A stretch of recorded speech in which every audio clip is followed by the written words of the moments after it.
Les voy a mostrar un set de datos que hacen referencia a lo que hemos venido conversando. Dale.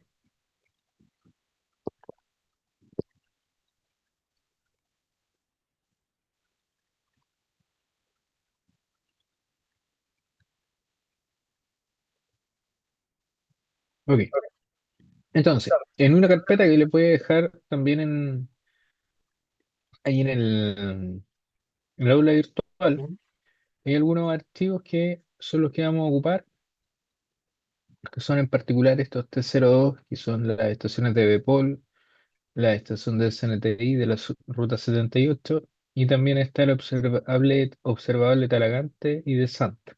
¿Ya? Entonces, ahora vamos a ver cómo sería el flujo de trabajo.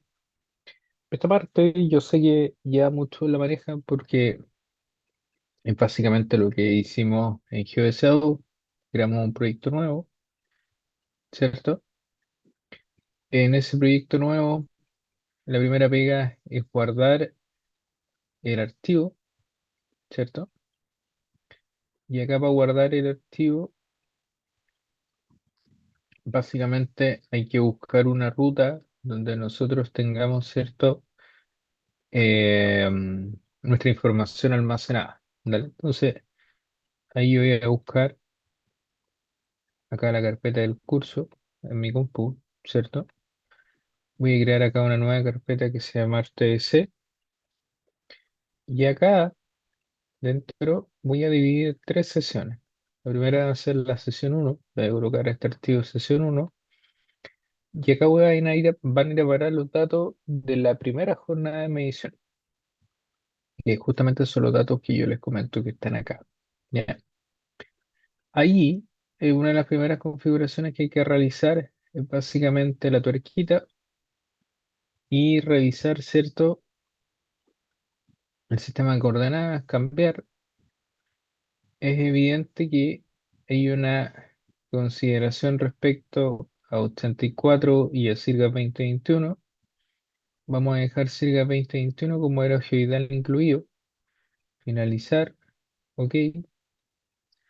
Recuerden que acá arriba hay un botón que es el rojo que yo voy presionando y es como una actualización, ¿cierto? Y está el disquete para guardar los datos. Acá también yo puedo comenzar a arrastrar la información y ese arrastre de información, en el caso de nosotros, va a estar dado por SANT, SNTI 78 Talagante y de Polo. Entonces, si yo arrastro estos archivos, básicamente se va a cargar toda la información contenida en lo mismo, ¿sí? Tenemos ahí que cargos son archivos de 24 horas, entonces son archivos un poco más pesados, pero no debería tardar más de algunos minutos. Con esos datos ya cargados, vamos a poder comenzar a hacer todo el filtrado de datos, ¿cierto? Y todo lo que hemos conversado hasta acá. ¿Ya? Esperar un poquito ahí para tener eso ya completamente cargado en el sistema, ¿sí?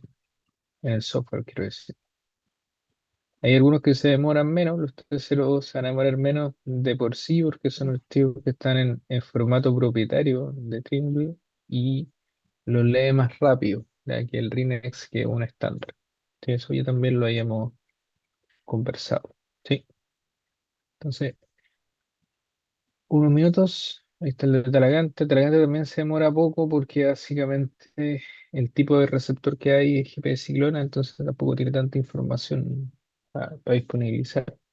A diferencia, por ejemplo, de Sant, perdón, de SNTI, que tiene también Clora, Beidou, Galileo y L5. Ya.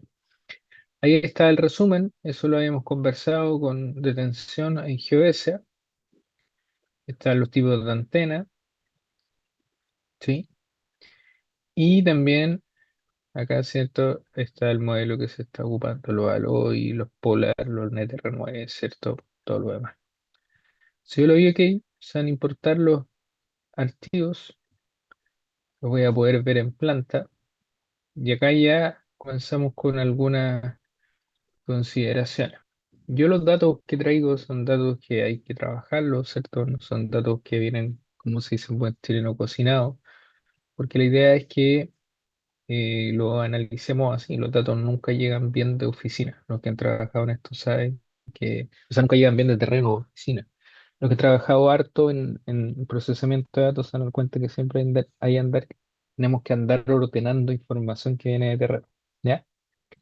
¿Qué podemos ver acá? Primero, podemos ver lo siguiente. Podemos decir, hoy, perfecto, está la red completa, se cumple el objetivo que teníamos acá, listo, procesamos y nos vamos para la casa.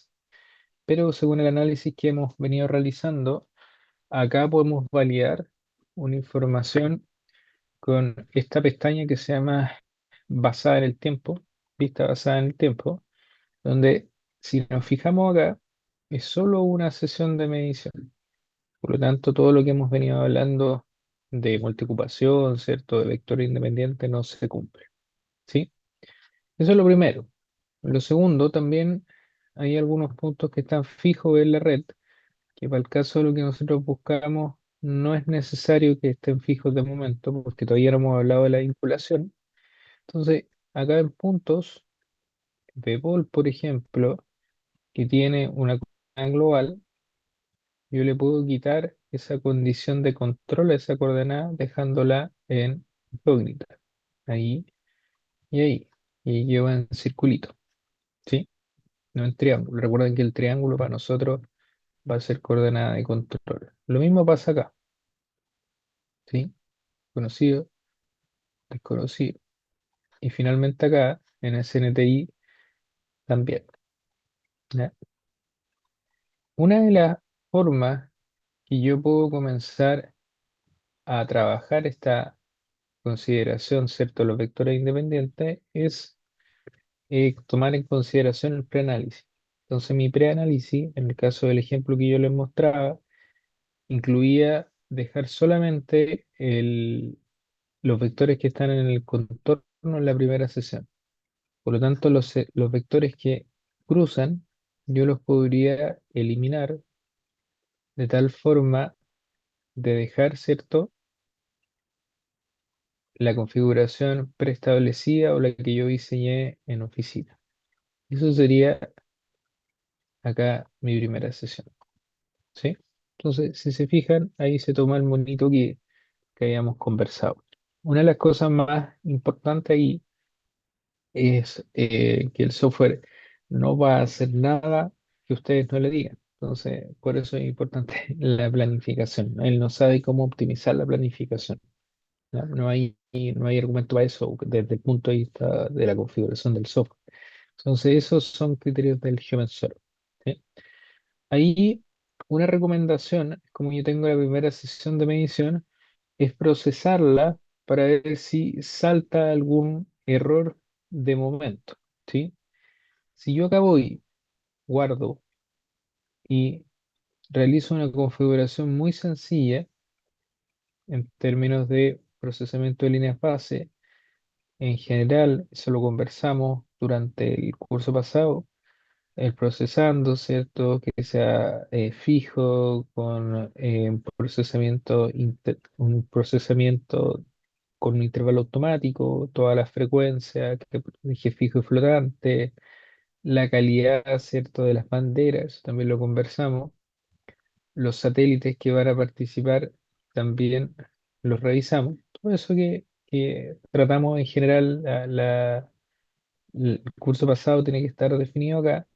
Y como también los errores por defecto, en particular para GNSS, solo hablamos en extenso, ¿cierto? Horizontal, vertical, los errores de centrado y los errores de medición de altura de antena. De momento, vamos a dejar eso por defecto para ir viendo las potencialidades del software, ¿cierto? Entonces le doy OK y acá yo le voy a dar procesar líneas base. Ahora, quiero que antes de procesar líneas base le presten atención a lo siguiente. Bpool va a estar conectado con Sant, que está acá, que es ese vector que está ahí, y con la ruta 78. Sant va a estar conectado para atrás y para adelante, y acá también con Talagante, ¿sí? Si yo lo voy a procesar líneas base, se deberían generar las líneas, o serían hacer las dobles diferencias, ¿cierto? Para calcular las líneas base entre los vértices de esta red, ¿sí? Una de las cosas que es importante ahí es considerar que los archivos en extensión T02 incluyen de forma genérica los archivos de órbita, ¿cierto? En términos sencillos, la efeméride, ¿cierto? La posición de los satélites en la órbita. Por eso todas las soluciones están fijas, ¿ya? Ahora, si yo voy a analizar la segunda sesión, es probable que alguna de ellas salga, ¿cierto? Con calidad fallida, básicamente porque no tengo el archivo de navegación, ¿cierto? La efeméride. El no tener la efeméride, básicamente no se puede resolver todo lo que hemos conversado, las dobles diferencias, ¿cierto? Y todo lo demás. Entonces, no lo voy a almacenar, voy a dar cancelar acá y básicamente en esta misma carpeta les voy a incluir un archivo que es un COD, ¿cierto? Ese archivo que está ahí son efemérides finales para esta red. Déjenme ver si lo abro de forma rápida. Ahí está el archivo, está calculado por el CODE, el Centro de Determinación de órbita en Europa, ¿sí? Está disponible para GPS, GLONASS, Galileo y Beidou.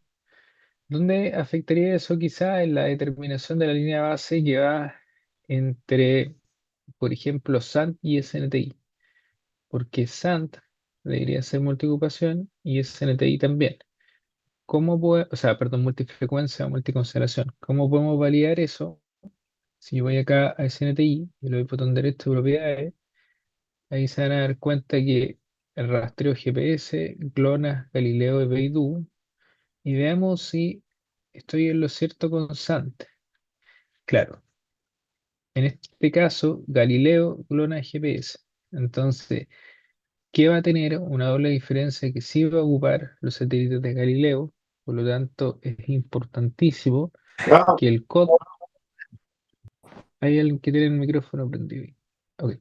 Es importantísimo que el archivo de efemérides finales también tenga incluido cierto Galileo.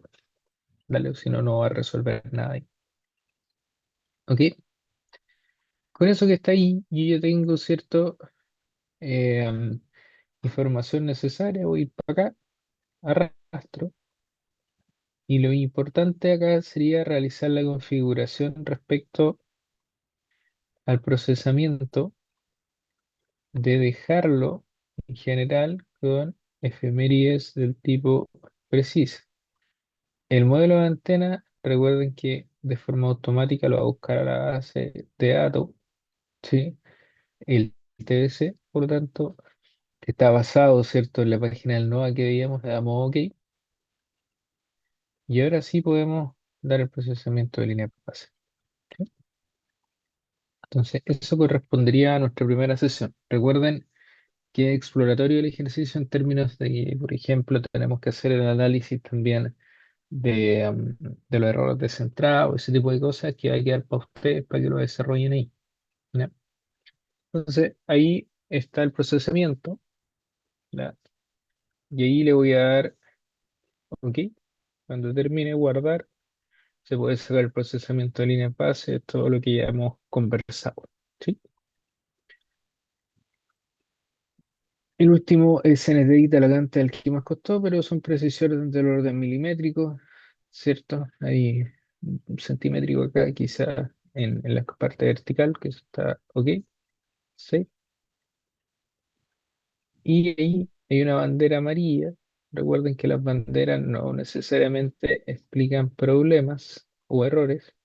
En este caso, esa bandera nos estaría indicando que ese punto ha sido de forma arbitraria elegido como el origen de la red, ya que yo no tengo ninguno fijado, ¿ya? No es malo eso, es parte del flujo, ¿ya? No hay que asustarse por ese mensaje en particular. Lo voy a guardar, cierro acá y voy de nuevo a abrir el TBC, ¿sí? Y en este nuevo proyecto de TBC, lo que yo voy a hacer es cargar los datos de la segunda sesión.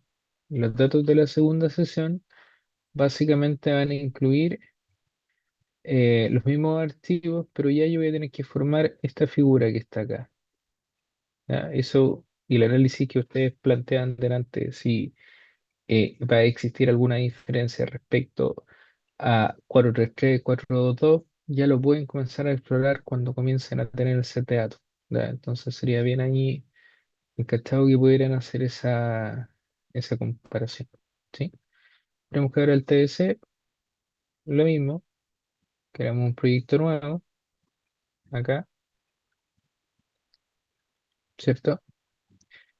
Acá también lo que hacemos es tener la tuerca, vamos al sistema de coordenadas, cambiamos, seleccionamos Sílica acá, ok, voy a ir a guardar,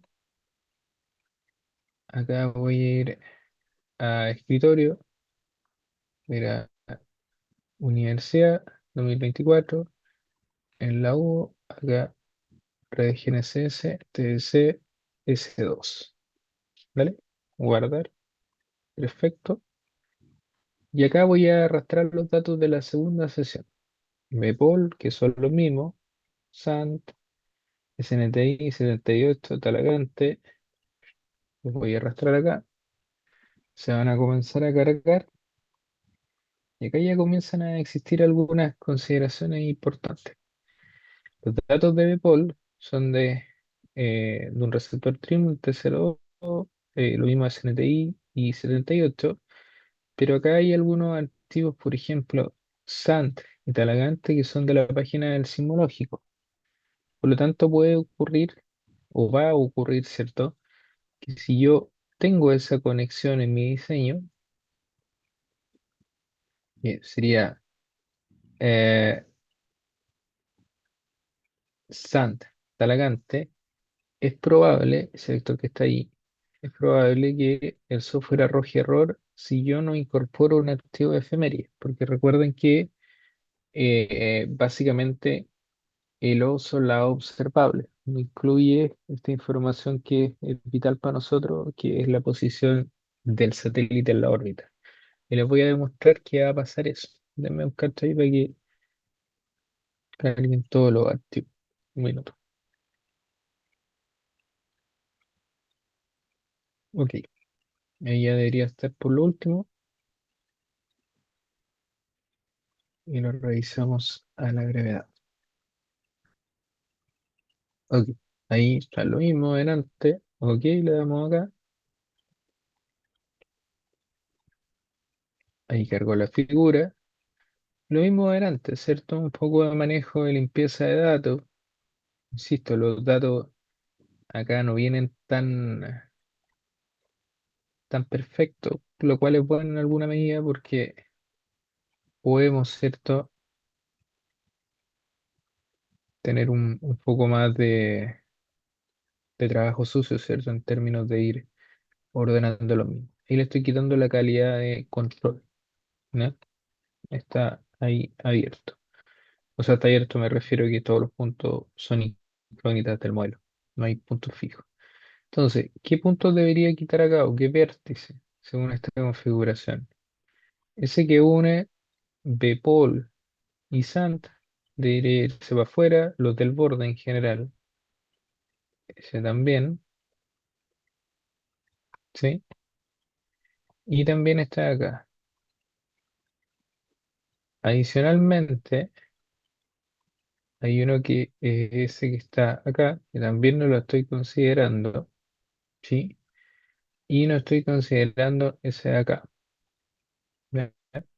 Entonces, ahí me quedó esa figura que debería ser la 2 de la sesión 2. ¿Vale? Esta ahí estamos perfectos. Entonces, fíjense lo que pasa ahora.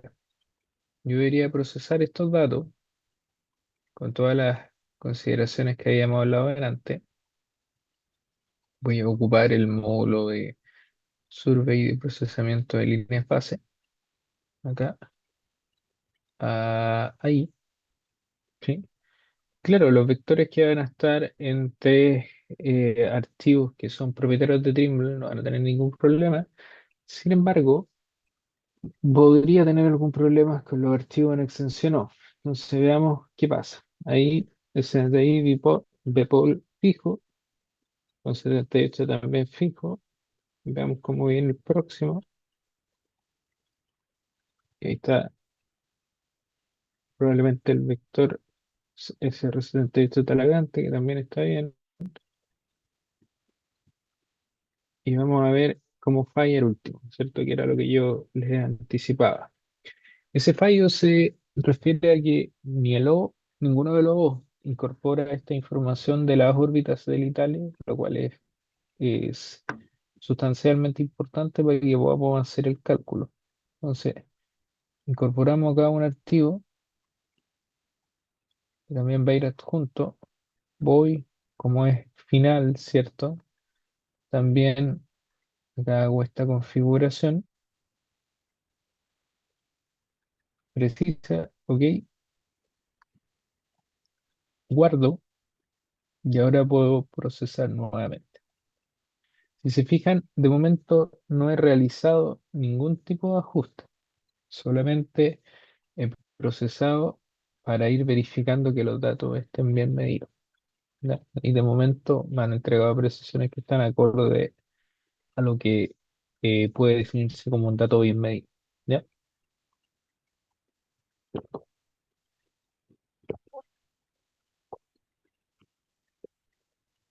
Un minuto que termine ahí, por favor. Y ahora no debería salir fallido, debería salir fija la solución entre Talagante y Santa. Esperemos ahí que ahí va, ¿cierto? Entonces, 6, y ahí yo tengo la segunda sesión de a medida, ¿vale?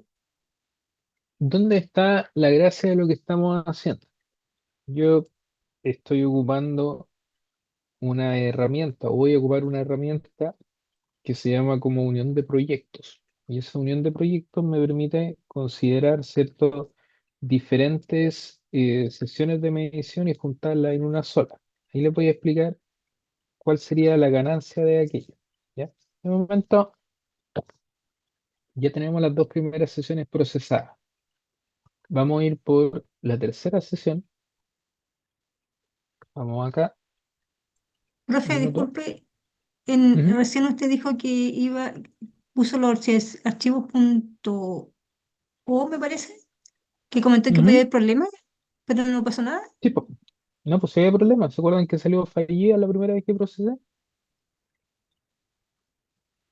Ah, ya, Salió creo fallido que no me di porque en el cuenta. fondo, no, no, ahí lo repetimos, dame un cacho. Eh, Sale fallido porque básicamente no tiene el archivo de órbita incluido. El T02, los de Leica, por ejemplo, el TPS, Top, por lo que sea, o los de CHC, los de Comnap, el formato bruto incorpora eso.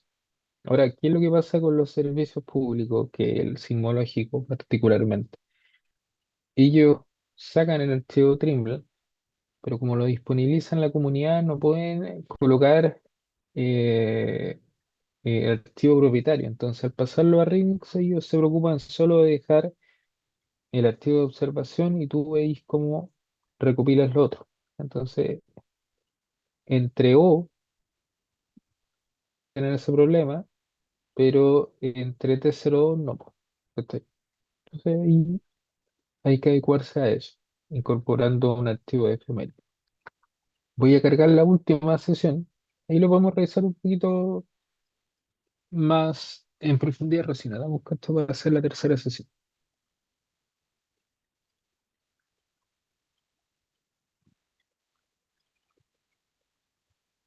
Están cargando los datos de la tercera sesión. Profesor, Diga, si se, por ejemplo, si cuando usted está borrando esos vectores y se equivoca, ¿tiene que partir todo de nuevo? ¿O tiene un deshacer no. como en la AutoCAD? Control Z. Ah, entonces, Ahí ya, vamos. Perdón. Ahí vamos a eliminar uno y vamos a aplicar un control Z. Esperamos un cacho.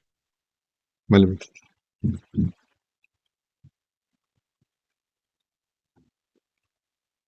Hay algunos software que no tienen control Z, eso sí. Es terrible eso. Pero bueno. parte del software. No, pero acá debería poderse, mira.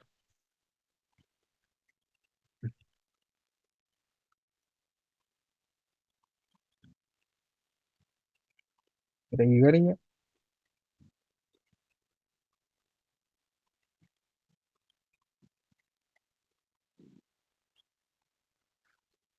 Ok, ahí lo aceptamos. Ya, acá no configure nada de forma preliminar, no hay problema porque le doy OK. Se va a cargar, pero sí tengo que ir corriendo a decirle que sigas. Eso puede ser antes o después. La buena práctica te dice que lo hagáis antes, pero si se equivocan, lo pueden hacer después. Ahí, ok. Recuerden que siempre el botón rojo que está arriba va a ir actualizando. También hay que guardar acá, no había guardado, también se puede hacer. Entonces, escritorio, Universidad 2024, Hugo, GNSS, TBC, y esta es la sesión 3. Entonces, ojo con lo que voy a hacer ahora. Fíjense que recuerden que hay que quitarle la condición de control a todos los puntos. Ahí, desconocido, desconocido, en SNTI lo mismo, conocido, desconocido, y acá en la ruta 78 también desconocido, y también desconocido. Perfecto. Con eso que tenemos ahí, lo guardo, lo voy a actualizar. Voy a responder primero a lo del vector si lo elimino sin querer. Ponte tú y elimino ese sin querer. Ok. Si yo acá en mi teclado aprieto control Z, ahí volvió. Entonces ahí resolvemos la primera duda. La segunda duda era lo que plantea Rosina. El vector entre Sant y Talagante, de momento yo no he cargado ninguna efeméride. Si yo lo selecciono y le doy procesar líneas base, no va a procesar todo, va a procesar solo el vector que yo estoy seleccionando. Entonces, fíjate lo que pasa ahí. Si yo selecciono ese,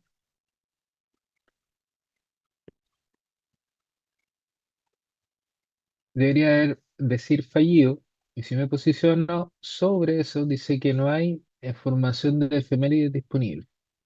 Entonces, eso se soluciona incorporando el archivo de efemérides que yo les comentaba. ¿Vale? ¿Está claro eso más o menos? Para las dos preguntas que habían. Sí, profe, gracias. Sí, Sí, profe. perfecto, maravilloso. Entonces, acá vamos a hacer la última sesión, que era dejar esta cruz para cerrar acá, ¿cierto? Entonces, SNTI pierde todas sus conexiones. Ahí, ahí, ahí, queda solito, ¿cierto? Y si sigo la imagen de la planificación que tenía, básicamente este también va fuera, este va afuera, fuera, y ahí estamos fuera. ¿Sí? Entonces, ahora en virtud del flujo de trabajo, cargo el code,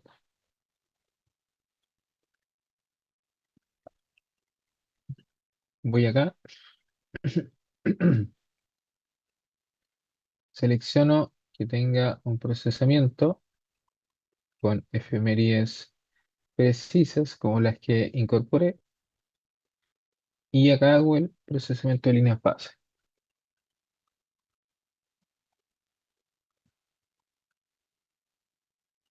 Deberían ser dos líneas que procese. No hay save, perfecto.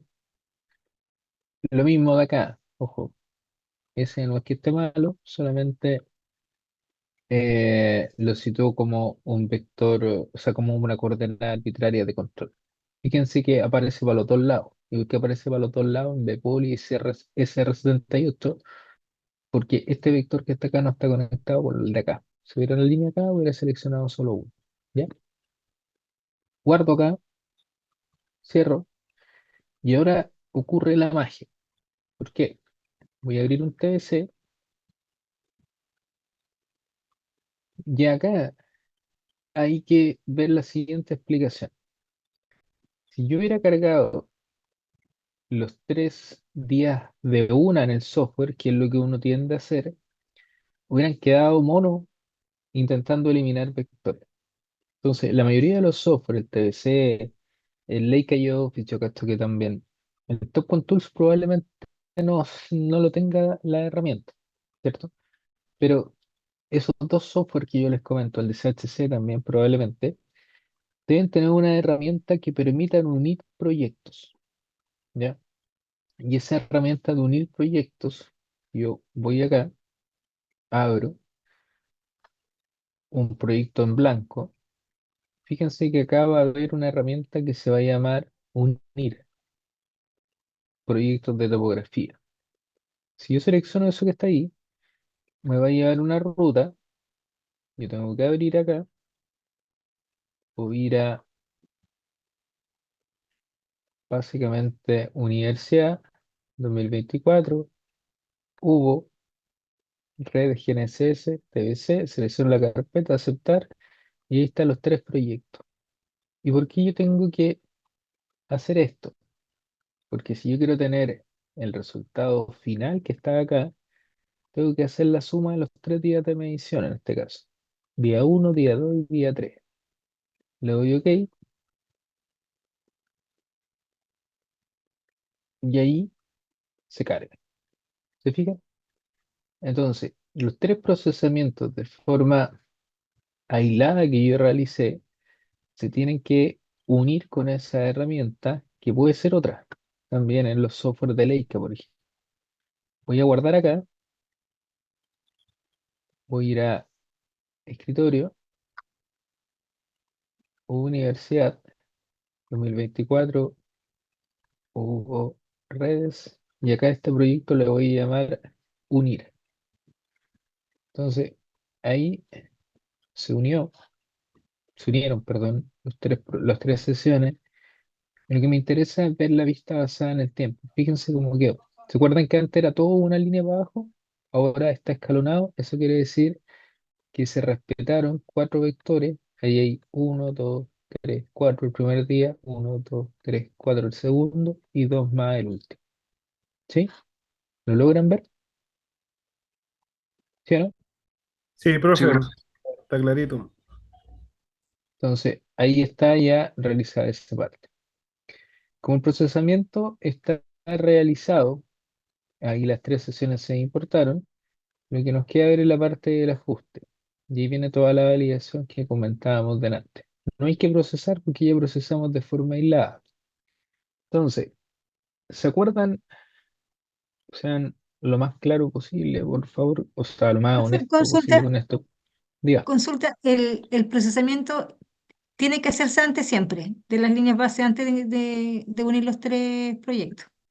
se puede hacer de las dos formas, Rosina. Puede usted solo cargar los vectores por sesión, hacer esta eliminación de vectores dependientes que usted define y procesar en este proyecto que se llama unir, pero yo recomiendo que sea de forma aislada. Recuerden que hay un tema súper, a ver, como súper específico de los software. El software cuando procesa una línea base, procesa incorporando información de un receptor y del otro. Y ese procesamiento es independiente por vector. ¿Qué quiero decir con eso? Si en la configuración uno que yo tengo acá, yo hago el procesamiento, el software entre Bpol y SR78 hace un procesamiento en simultáneo, hace Bpol y Sant, pero entre Bpol y Sant no hay incidencia de R78. Entonces, para fines prácticos, mi recomendación de procesar antes apunta netamente a que ustedes puedan encontrar algún error en el procesamiento de la sesión. Es más fácil de ver cuando yo tengo sesiones por separada, que si yo proceso todo junto y después intento buscar si es que existe un error en ese proyecto ya completo. Entonces, por eso mi recomendación es hacerlo separado. Es decir, primera sesión procesa, Segunda sesión procesa, tercera sesión procesa, después junta, y cuando junta, solamente ajusta. ¿Ya? Gonzalo, diga. Profe, ya esto netamente para el trabajo que tenemos que realizar. De Ujú. repente cuando aparecen banderas rojas, ¿qué nos recomienda usted ahí cuando aparece una bandera roja? Analizar de qué se trata primero, porque la bandera roja, si tú veías acá, déjame mostrar la tuerca. Un minuto. Eh, si yo veo la calidad, las banderas rojas indicarían en la parte horizontal que tu vector tiene una precisión sobre los 10 centímetros y en la vertical sobre 20. ¿Ya? Entonces ahí tú me puedes decir, si sale una bandera roja, nosotros vamos a decir, oye, hay un condoro, cuidado, el software está alertando de esas dos condicionantes. Pero porque yo creo que hay que verlo caso a caso. Ponte tú, tenías un certificado del IGM. Ese certificado del IGM viene con latitud, longitud y altura elipsoidal, como vimos en GeoDeseo. Si tú al software le configuráis, por ejemplo, Circa Chile 2021 con modelo Heidal, pero fijas la coordenada del certificado que viene con altura elipsoidal, en la parte vertical tenéis fácil 30 metros. Entonces, claro, 30 metros te va a salir una bandera roja y tú vas a decir, oh, me mandó un condón en el procesamiento, está mal medido, el GPS está mal y todo lo demás. Pero no es que esté malo, pasa que estáis fijando una coordenada vertical, una elevación en el fondo, que entiende el software al decirle tú que tiene modelo geoidal, pero en vez de fijarle ese valor, le estás fijando la altura elipsoidal. Entonces ahí también va a saltar la bandera. Y no quiere decir que está malo, sino quiere decir que está ahí definiendo mal la parte vertical. ¿Ya? Otra cosa también que puede estar pasando, y pasa mucho con las estaciones del sismológico, es que salen banderas rojas en la parte horizontal, porque los colegas, siempre uno dice, la coordenada que viene en el RINEX del sismológico no es una coordenada final, y los colegas ocupan y fijan esa coordenada. Entonces, tú podéis tener, por ejemplo, Talagante, que en el caso de nosotros está acá abajo, ¿sí? Y tú podéis tener SANT. Entonces, si tú tenías el certificado de SANT y la fijáis, y tú fijáis Talagante pensando que la coordenada que viene en el archivo es la final, también va a salir un error y una bandera roja, porque te va a decir, oiga, Talagante tiene una coordenada procesada que es diferente a la que le está metiendo usted, y es harto diferente. Claro, ¿por qué? Porque la coordenada que viene en el RINEX de Talagante no es la coordenada final. Entonces, la bandera roja se puede sacar, sí, pero ese sacar la bandera roja depende de varias cosas. Depende inicialmente de un análisis, de una revisión de datos. Ahí también puede ir un tema de una altura instrumental, ¿cierto? Puede ir también que tú te hayas condoreado en decir, oye, medía la base del GPS, pero en el fondo me está inclinado. ¿Sí? Entonces, la bandera es un indicio, no un error propiamente tal en sí. Y ese indicio hay que verlo para ver si puede ser resuelto o efectivamente hay un proceso de medición malo. ¿Dónde podríamos tener un proceso de medición malo? Ponte tú, hace un tiempo atrás, hablando de 8 años atrás, algunos colegas colocaban los receptores al lado de muralla, ¿cierto? Muralla alta de galpón. Entonces, claro, tú veías el skyplot, donde veíamos esta imagen de los satélites sobre uno, y para un lado no tenía ni satélite y para el otro lado sí. Entonces eso repercutía en una mala geometría, un mal PDOP, y cuando procesaba ahí, claro, no había rastreo del otro lado de la muralla, y ahí está ahí jodido, pues no había mucho que hacer.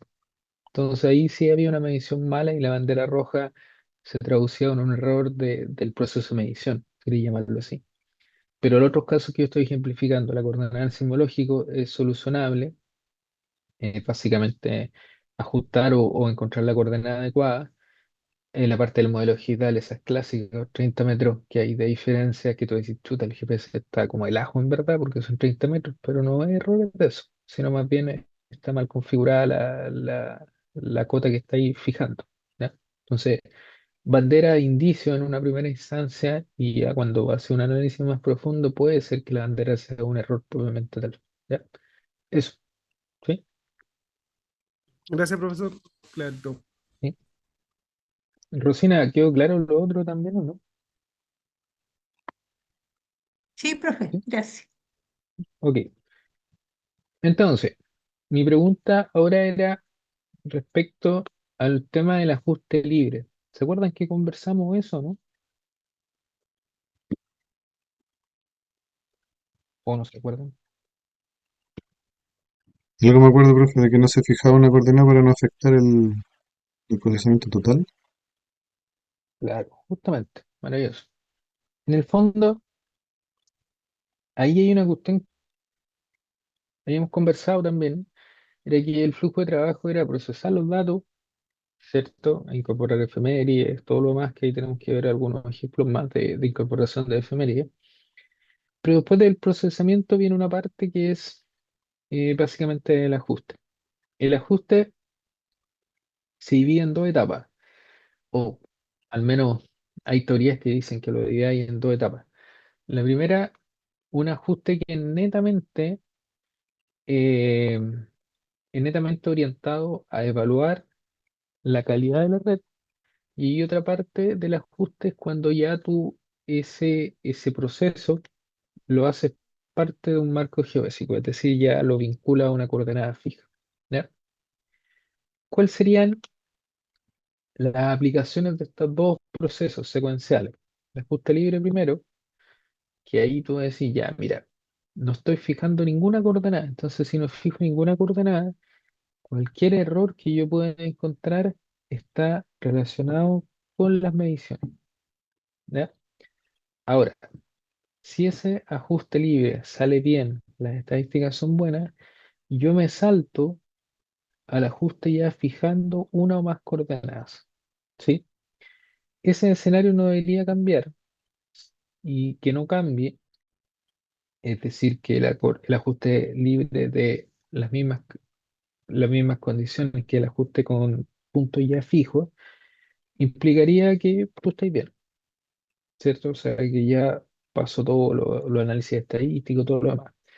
El problema sería cuando tú quieres hacer un ajuste libre para evaluar datos, no hay resultados malos, y tú vas y fijas coordenadas y cambia mucho el resultado o hay un indicio de algo malo, ahí la coordenada es la que está jodida. ¿Ya? Es como si, por ejemplo, ustedes ocuparan un certificado CIRGA Chile 2021, ¿cierto? Y también ocuparan un certificado, no sé, Patalagante, por ejemplo, estoy inventando, de CIRGA 2000. Y acá en SANT ocupan CIRGA 2021. Claro, o sea, ahí entra el concepto el concepto de época, el concepto de marco de referencia, de la temporalidad en la coordenada, ¿cierto? Entonces, ahí Sant, por ejemplo, tendría una coordenada más actualizada que Talagante en el ejemplo que yo estoy dando. Y como la coordenada de Talagante, muy vieja, en el fondo no está considerando que en el tiempo se está deformando esa zona y se está desplazando la coordenada. Por lo tanto, ahí eh, esa, esa, eso que estoy pasando por alto quedaría de evidencia en el ajuste. ¿Ya? Entonces, idealmente ajuste libre para evaluar y después ajuste con puntos fijos. Acá, si yo me voy al módulo de survey, está el ajuste, y como yo no tengo ninguna coordenada, ¿cierto? Con triángulo no me sale ninguna para fijar. Entonces yo aplico ajuste. Y ahí, fíjense lo que pasa. Están calculadas las elipses de error de todos los puntos, y si yo presiono cada una de ellas, o selecciono cada una de ellas y veo acá en puntos, está la precisión que tiene. ¿Ya? Esa precisión que es 0000, que ustedes dicen, oh, es prácticamente una quimera, ¿cierto? Son valores que están pensados en observaciones de 24 horas, ¿cierto? Sobre estaciones fijas, alguna multiconstelación, entonces es normal, entre comillas, que es tan bueno. Para ustedes que van a tener, o para nosotros cuando hagamos campañas pasivas de medición, ¿no? Es probable, ¿cierto?, eh, que los valores no sean tan buenos. ¿Ya? Recuerden que hay una relación entre la calidad y el tiempo de observación del vector. ¿Ya? Está la elipse de error, están las precisiones, y las precisiones en el fondo representan la variabilidad de la medición, ¿cierto? La variabilidad de la coordenada en el fondo, en este caso. Y las elipses de error representan la incerteza posicional, o sea, hacia dónde está en el fondo el mayor rango de variación que voy a tener en la coordenada. ¿Ya? Esa es como la interpretación. Mientras más redonda y chiquitita sea la elipse de error, o sea, mientras el semieje mayor sea más próximo al semieje menor, mejor va a ser el cálculo, ¿cierto? O mejor va a ser la incerteza posicional del punto. ¿Ya? Y ahí vamos a analizar esta parte que está acá. Yo creo que con eso hoy día tenemos, ¿sí? Que tiene que ver con los indicadores que aparecen ahí. Cuando veíamos ajuste, había, voy a volver acá, hoy día les comparto este PPT por si acaso. ¿Ya? Cuando veíamos ajuste,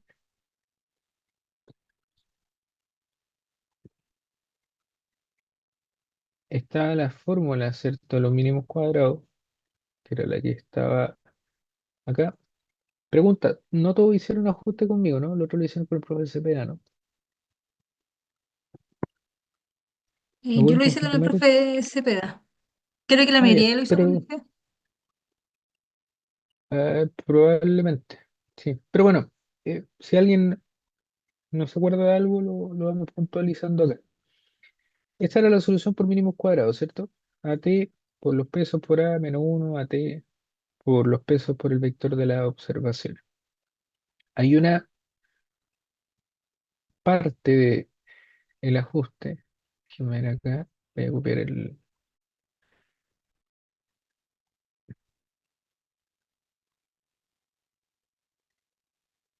que se llama posajuste. Post ajuste. Entonces, el posajuste inicia, después que ustedes calculan X, con un valor, ¿cierto? Con un indicador que es AX menos L, ¿cierto? Y ese valor que es AX menos L corresponde a los residuos, ¿cierto? Que corresponde a los residuos quiere decir que si lo analizamos desde el punto de vista conceptual, el X es la solución por mínimos cuadrados multiplicado por el A resuelve el sistema de ecuaciones que plantea mínimos cuadrados y el L es la medición. Entonces, ese valor que está ahí, el A por X, que lo voy a pintar en rojo, indicaría el L calculado por el sistema. Entonces, la idea del residuo es que entre mientras más chico sea esta diferencia, mejor es el valor. ¿Ya? Eso que está ahí da paso, ¿cierto? Después del análisis que yo les estoy diciendo, al cálculo de un indicador que se llama varianza posteriori. ¿Sí? Varianza posteriori. ¿Ya? La varianza posteriori puede ser escrita acá, perdón, de la siguiente forma. Puede ser B traspuesta por los pesos por B por los grados de libertad. ¿Ok? Esa fórmula, ¿se acuerdan o no?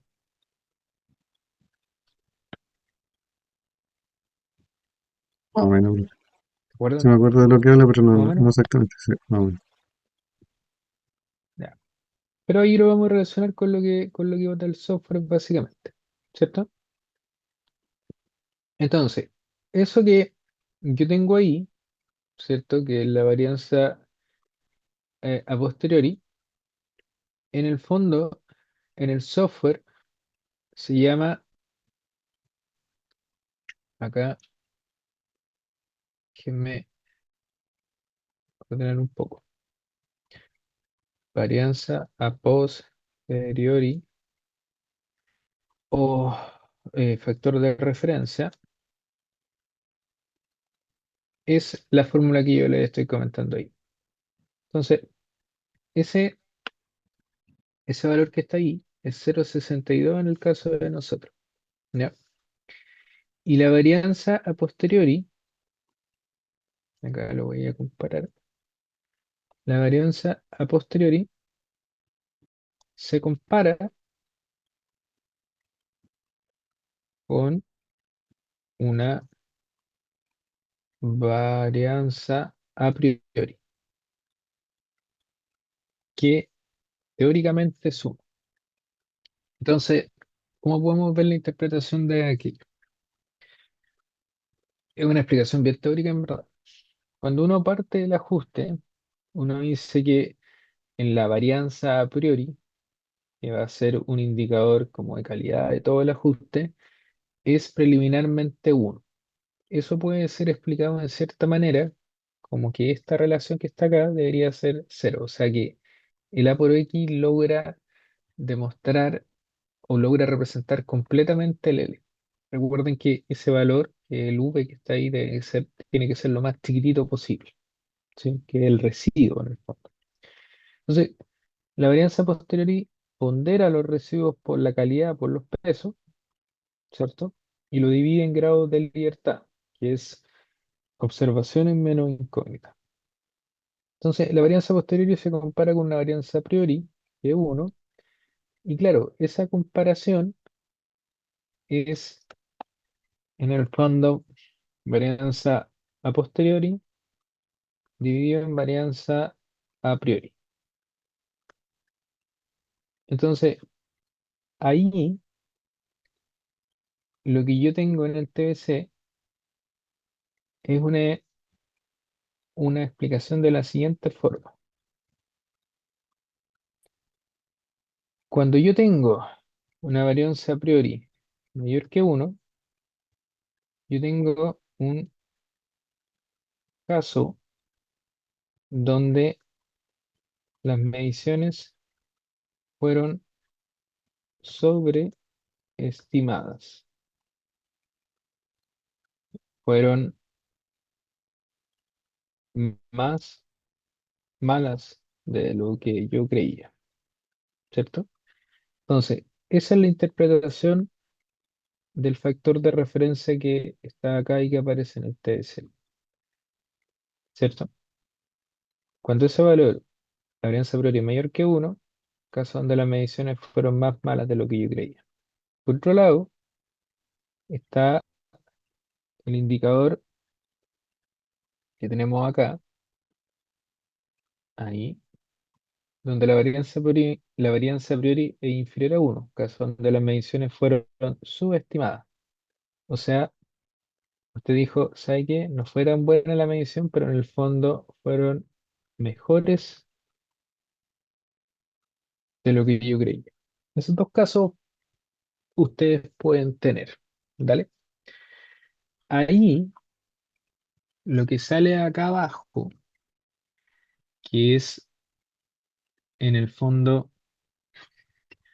el T-square test, o el test de chi cuadrado al 95% de confianza que dice fallado, está directamente relacionado con lo que nosotros tenemos acá arriba. ¿Ya? Esa parte del chi cuadrado no la vamos a tratar hoy día. Lo que nos vamos a centrar hoy día es netamente en la varianza a posteriori, que sería el factor de referencia, ¿ya? Que sale en el TBC. ¿Y por qué nos vamos a centrar en eso? Porque la interpretación es fundamental para poder explicar un reporte de ajuste de red.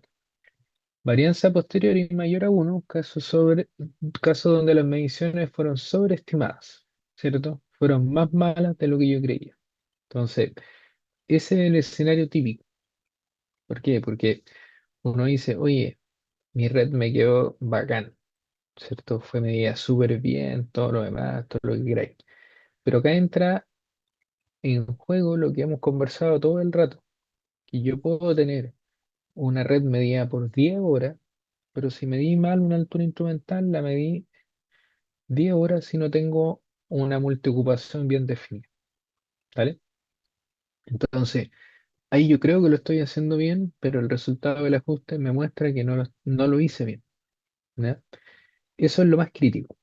Ahora, una varianza a posteriori inferior a uno es donde yo digo, mira, no medí tan bien o no fui tan prolijo en la medición de las alturas, pero el resultado igual dio bien. Y ahí, por otro lado, ese escenario, ustedes podrían interpretar, oye, me mandé un rajazo, ¿cierto? No fue tan buena la medición, pero quedó bien. Pero también podría estar escondiendo algún contorno ahí, ¿cierto? Sin embargo, como el software y como la teoría tiene que discriminar en algo, él te dice que la varianza posterior o el factor de referencia mayor a uno es malo y el inferior a uno es bueno, ¿cierto? Si es uno, o sea, si da clavo uno, quiere decir que tú tienes, ¿cierto? Un modelo ideal. O sea, que no cometiste errores y que la medición representa fidedignamente la medición en sí, lo que pasó en terreno. No hay ni mediciones que fueron subestimadas ni mediciones que fueron sobreestimadas. ¿Ya? ¿Me entienden eso? ¿Sí? Sí, profe. Sí. ¿O no? Sí, sí, profe. ¿Sí? Ok. Entonces, acá hay una chanchada que uno puede hacer. ¿Ya? Fíjense, no estamos pescando el chi cuadrado todavía. Ojo con eso. No lo estamos pescando. Pero acá, si uno ve los tutoriales de YouTube, del TBC, que hay un montón, hay gente que dice, 0,62, venga para acá, aplicamos acá, ponderamos, ajustamos, ¿cierto? Ahora es 0,99, casi uno, no falló el test, perfecto, entrego mi resultado y me voy para la casa, ¿sí? Eso hay que tratarlo con mucho cuidado y hay que ser súper criterioso al aplicar eso. Está en 0,62, como inicialmente me había dado. Yo antes de aplicar este escalamiento, mañana les voy a explicar por qué escalamiento, tengo que revisar dos cosas. Primero, ese factor de referencia en el fondo tiene que ser uno para que el sistema sea ideal. O sea, para que el ajuste represente y las coordenadas que vienen del ajuste represente fidedignamente la observación. ¿Qué quiero decir con eso? Es que si yo tengo un vector tridimensional medido en terreno que tiene una distancia x, esa distancia x tiene que ser representada por el delta x al cuadrado más el delta y al cuadrado más el delta z al cuadrado. En el fondo, eso es lo que está comparando. Eso es el residuo. La distancia calculada, la vamos a llamar, menos la distancia observada. Eso es lo que está ejemplificado acá, ¿cierto? Ahora, ahí tiene que ver la geometría, los pesos de las observaciones, todo lo demás. Pero ¿por qué hay que ser cuidadoso con esa ponderación que hace el TBC? Porque lo que hace el TBC y la mayoría de los software de procesamiento de datos en el ajuste de red, en SS, no es otra cosa que ese 0,62 aplicarlo como una constante a la matriz W. O sea, lo que te dice, mire, ¿sabe qué? Usted no midió tan bien o usted midió más bien de lo que creía. Lo que yo voy a hacer es para que eso dé 1 y usted se quede tranquilo, voy a agarrar la matriz W y la voy a multiplicar por ese valor. ¿Ya? Eso, eso en la parte teórica, los más ciúticos le llaman encontrar los pesos adecuados. Recuerden que la matriz W es de los pesos, ¿cierto? Entonces, cuando usted hace esa operación, yo lo mostré adelante, usted lo único que hace es multiplicar la matriz de los pesos por ese valor, hace el ajuste de nuevo y al hacer eso, básicamente va a dar 1, porque usted ya sabe cuánto debería dar más o menos, ¿sí? Si el factor de referencia es menor que 1, no hay tanto problema con eso, con esa operación. Sin embargo, si el factor de referencia es mayor a 1, ahí usted puede estar, entre comillas, haciendo una cocinada muy elegante de datos. Porque si ese valor que está ahí, por ejemplo, es 20, 15, 10, que yo he visto redes así, ¿cierto? Lo que puede estar ocurriendo es que usted está escondiendo, entre comillas, algunos errores. Y esos errores pueden ser errores de altura instrumental, errores en el desplazamiento de los puntos en términos del error de centrado, mal rastreo, una geometría mala de medición, ¿cierto? Un montón de cosas. Entonces, ese factor de referencia que está ahí es un indicador para saber qué tan bien me dio usted y qué tan buena está la red. Y ahí entra una pregunta de cajón, ¿cierto? De cajón me refiero que es evidente que todos van a preguntar eso. ¿Cuánto más de uno, cuánto menos de uno puede ser? ¿Alguien tiene alguna idea de aquello, no?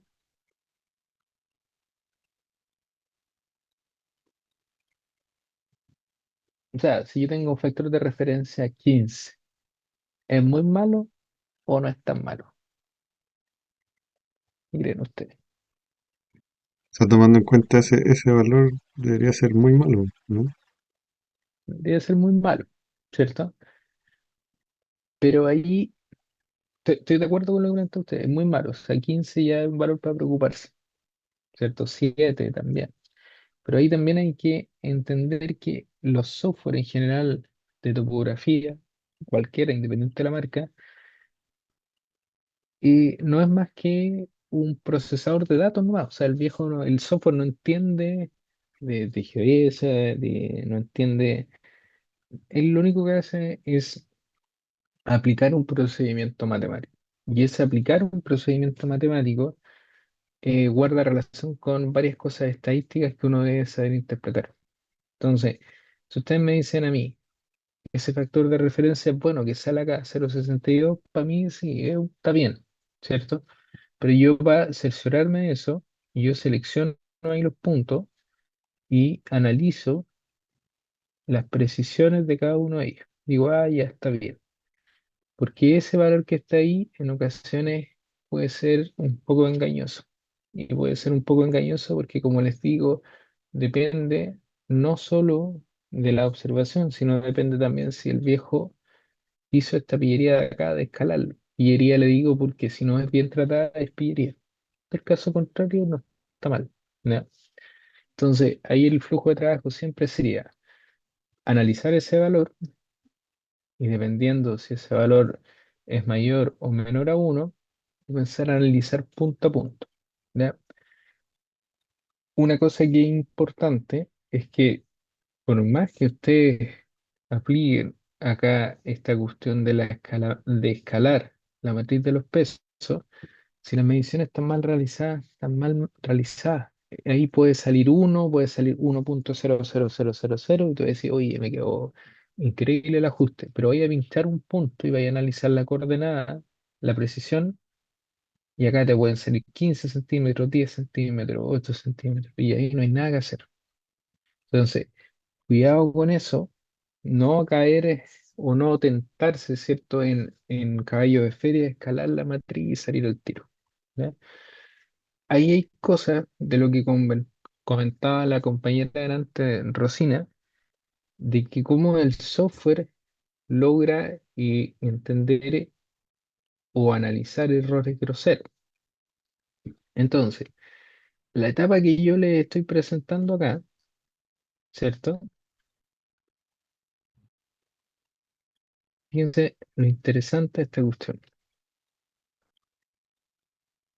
La etapa del software que yo le estoy presentando se enmarca en una cuestión que se llama DIA, que se llama detección,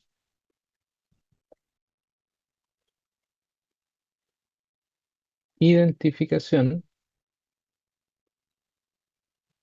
y adaptación. Ojo, esta cuestión no es sencilla, para nada. Entonces, ¿cómo lo vemos? Voy a ejemplificar con la red que tenemos acá. Pensemos lo siguiente.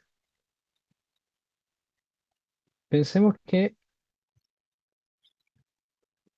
voy a rayar acá encima del mono. Pensemos que el factor de referencia, voy a hacer acá un ejemplo. Esto es simulado, ¿cierto? No es el resultado, ya vimos que da relativamente bien. Pero pensemos que tenemos un factor de referencia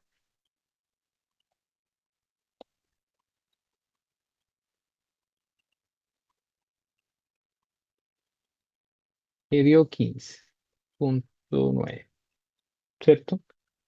Ya, en términos de día, ese factor de referencia 15,9 corresponde a una etapa de detección.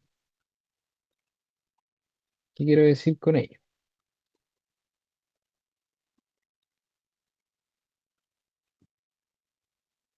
Que a ti te salga un factor de referencia 15,9 no te está diciendo nada más ni nada menos que hay un problema.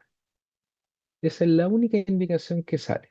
Entonces, todo el análisis de que las observaciones son más malas de lo que yo creía o más buenas de lo que yo creía, se enmarca dentro de la etapa del día en la etapa de detección.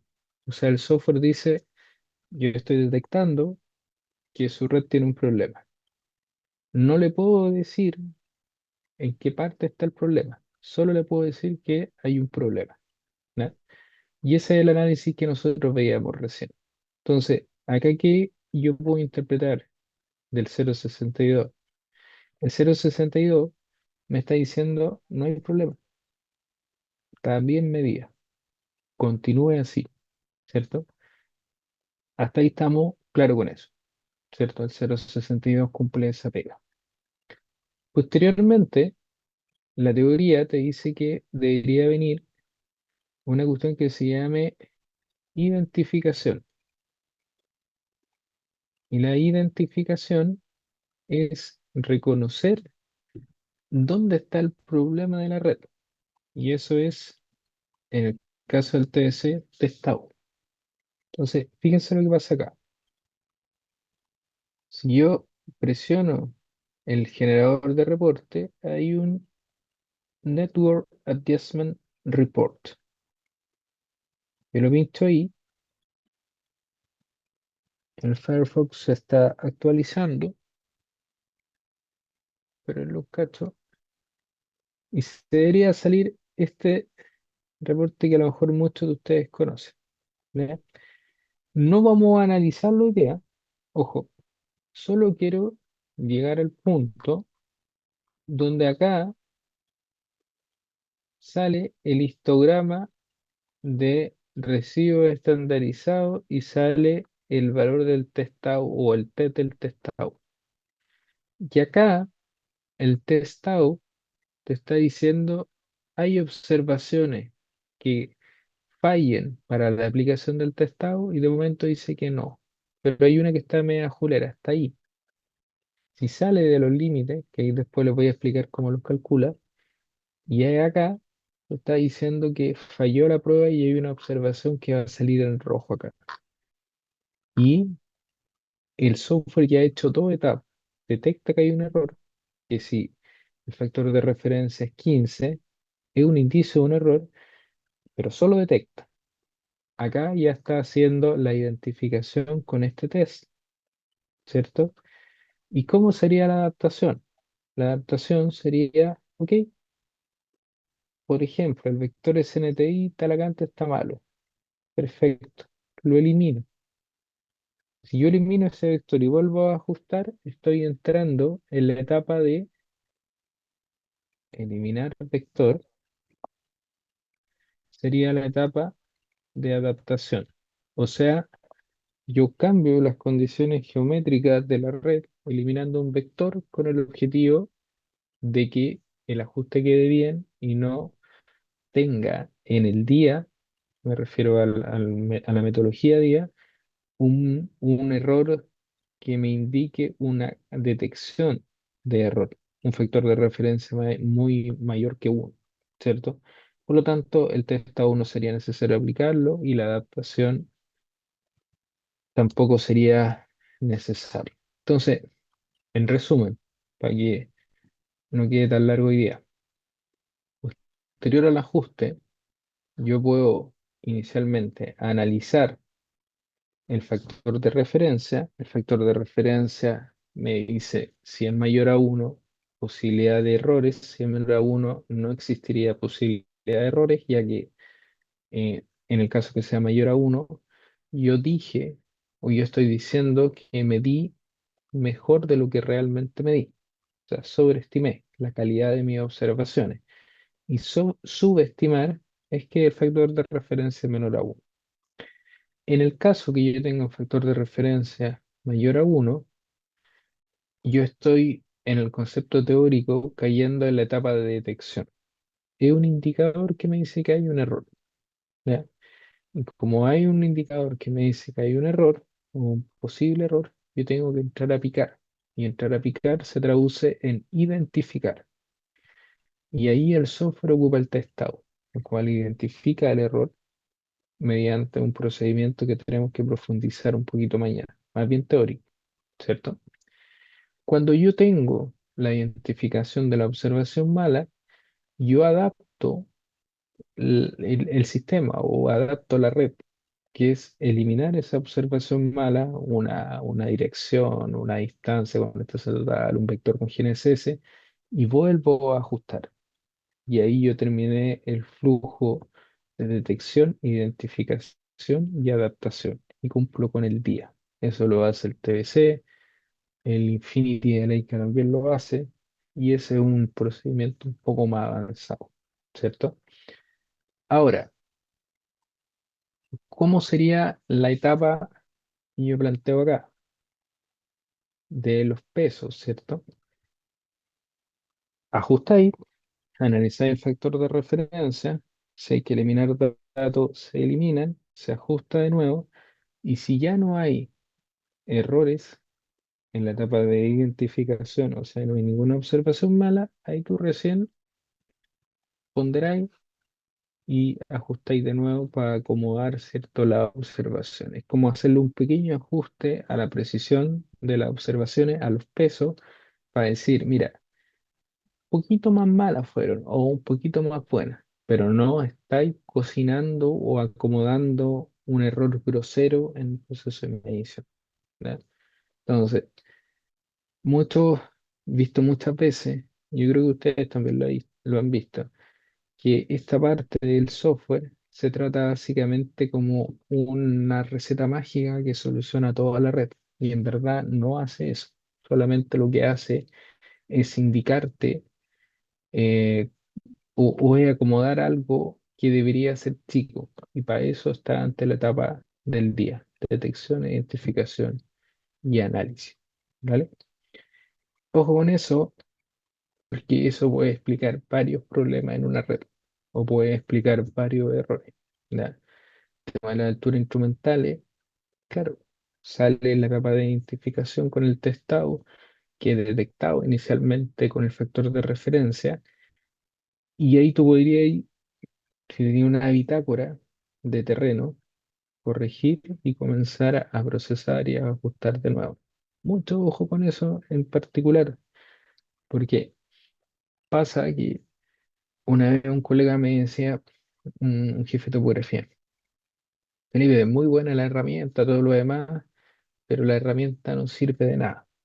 Me decía, ¿por qué no sirve de nada? No, me decía, porque mira, si no tenéis registro de terreno, estáis jodidos. Y en verdad tiene razón. O sea, piensen que la etapa de detección, identificación y adaptación está sujeta a que yo pueda tener o la eliminación de un vector de una observación, o también, en el caso de un error en una altura instrumental, tener un registro de terreno para cotejar los datos, ¿ya? Que di vuelta un número, que le saqué una buena foto a la altura instrumental, va a ser clave en el momento de ocupar esta herramienta. Entonces tampoco, al igual que el diseño de red, es una receta de cocina y algo cuadrado, sino más bien ir pensando cómo yo podría ocupar esta herramienta en función de un buen procedimiento y una buena planificación de terreno. ¿Sí? Más o menos, claro, hasta ahí esa parte. Entendible, le hace sentido, ¿cierto? Sí, Ujú. profe. Sí, perfecto sentido. Perfecto. ¿Hay algo que quieran comentar? Profe, solo me quedó una duda sobre el tiempo de medición.